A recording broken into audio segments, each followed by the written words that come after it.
just seen Michael Jackson doing the first moonwalk on stage. I mean, this to me when I was a kid was absolutely mind-blowing. Like this dude with all of his glitter jacket and all of his gold stuff, kind of going backwards with such a smooth movement. And I always been someone that loved dancing when I was a kid, and I used to like literally run from a place to another place of the room, like literally swiping myself on the floor trying to imitate Michael Jackson.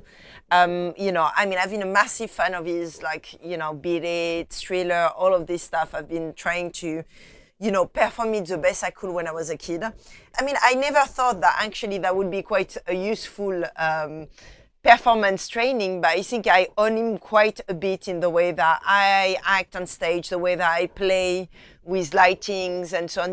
Like nowadays I'm running a conference called Homo Sapiens I Hear You, where, in New York at ADO, and I have this kind of glitter microphone, which is a direct kind of homage to that specific moonwalk video. So maybe since we just looked at Michael Jackson, and since I just say to you that to some extent this video that seems totally unrelated to whatever I will do in my future kind of, life, or whatever I will take on board afterwards when I will turn 32 or whatever, then another video that perhaps kind of summarize the way that, if you're being curious, things can happen, perhaps.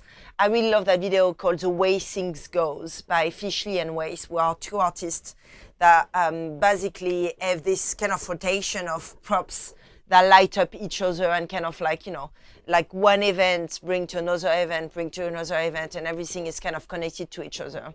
And I think this is very much the way that, I develop my practice, where I think about it as a total bombardment or as a holistic approach to things. I'm across field, I work in the tech industry, I work into the music, the film, the academic industry, like everything is kind of like connected into this big blob to some extent, and everything and all the people and all of this network is also related. I'm a firm believer into Stanley Milgram 6 degrees of separation, that we are all connected with each other. And so, one kind of event can lead to another, And so I've always been really careful in the way that I seed things, because, it's just like a snowball. Eventually things happen in ways that you will have never expected, but to some extent, you kind of like have put up the recipe to make them happen the way they are. And I think this video is really summarizing this in a beautiful way.